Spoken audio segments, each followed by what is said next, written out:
Mello, sou a proponente desse projeto que se chama Memórias e Águas Mogianas, Famílias Negras da Serra do Itapetí. É um projeto contemplado pelo PROFAC, é o edital 005-2024 da Secretaria Municipal de Cultura da Prefeitura de Mogi das Cruzes e tem como categoria as culturas pretas e o patrimônio imaterial. O objetivo desse projeto é pesquisar as memórias e as histórias das famílias negras que viveram desde o século XIX, que foi no período da escravidão, até os dias atuais, na região da Volta Fria, do Rio Abaixo, da Serra do Itapetí, mais ou menos ali na região do distrito de Jundiapeba. E por que escolher a região da Volta Fria? Bom, a minha principal referência é o meu bisavô, que nasceu nessa região em 1880. Ele foi filho de uma mulher negra escravizada nessas terras, chamada Prudência Maria de Jesus. O seu pai era o Mariano de Souza Mello, por isso que veio o seu nome, João de Souza Mello, e aonde passou esse nome para todos os outros filhos e netos e bisnetos, que foi o meu avô Antônio de Souza Mello, depois o meu pai Ricardo de Souza Mello, e eu mantive também o mesmo sobrenome, que é Débora de Souza Mello. Outras fazendas também que existiram na região foi a Fazenda Volta Fria, do seu José de Souza Franco. Consegui encontrar uma foto na página do Chico Ornelas, de 1910, onde lá mostra as famílias brancas e também as famílias negras que viveram junto nessa fazenda, que estavam ali numa confraternização da festa do Divino. Então, a ideia do projeto era buscar essas famílias, saber se elas estão lá até hoje, ou como elas estão, para onde elas estão.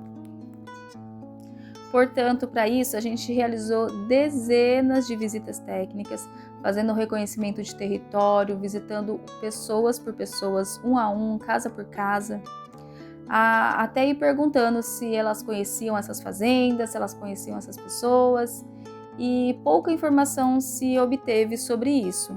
O que nós tivemos de mais memórias deles era sobre a Fazenda dos Brancos, que era uma outra fazenda que até hoje ainda está de pé, que ela ainda possui o seu patrimônio preservado, mas que está nas mãos de outra família que vive lá, usa como residência.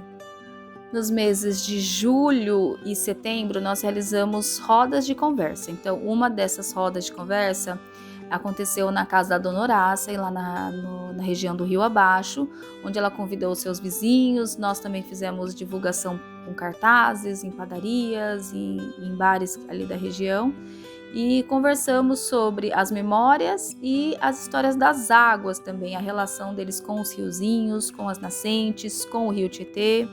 Então foi bem interessante essa roda de conversa. Já a segunda roda aconteceu na casa do seu Zé Vitor, que é um homem negro, casado com a Carmen, também uma mulher negra, e eles trouxeram um pouco mais dessa vivência, desde quando eles chegaram de Minas Gerais, até todo o processo de criação dos seus filhos, de ver seus filhos crescerem, dos trabalhos, de como eles ergueram a própria casa, de como eles estão atualmente. Então, uma história também bem interessante de se conhecer. E, por fim, o produto cultural desse projeto eram roteiros culturais, históricos, turísticos que podem ser realizados. E encontramos, então, mais de um roteiro, mais de uma possibilidade, podendo ser feitas visitas desde as antigas ruínas da Olaria do seu Isidoro, à Estação Ecológica do Itapetí, ao Sítio do Vovô, que é do Instituto Embu. Ambos têm uma relação muito importante com as águas, através do reservatório de água, que foi um reservatório importante para a região de Santo Ângelo, para o antigo Hospital Colônia. E além dali, nós realizamos um caminho que a gente trouxe, que é o caminho da Pedreira, né? Sobe pela Estrada da Pedreira e volta através da estrada que era a antiga Estrada da Volta Fria. E é o caminho que o seu Zé Vitor, o seu Barbosinha, então é o caminho que eles realizavam no seu dia a dia. Além desse roteiro, dá para ir também lá na região do Tabor, do Recanto Feliz, e lá eles recebem para tomar um café, para almoçar, para passar o dia, fazer day use, né? E lá pode conhecer os animais, conhecer o dia a dia da fazenda, então é bem interessante. Além de lá, é possível conhecer também o túmulo que eu considero como o túmulo mais antigo da cidade, ainda não é reconhecido, mas de 1880 mais ou menos, não tem a data exata, mas ele é do Dr. Mariano de Souza Melo, que fica dentro da igreja da Nossa Senhora da Conceição.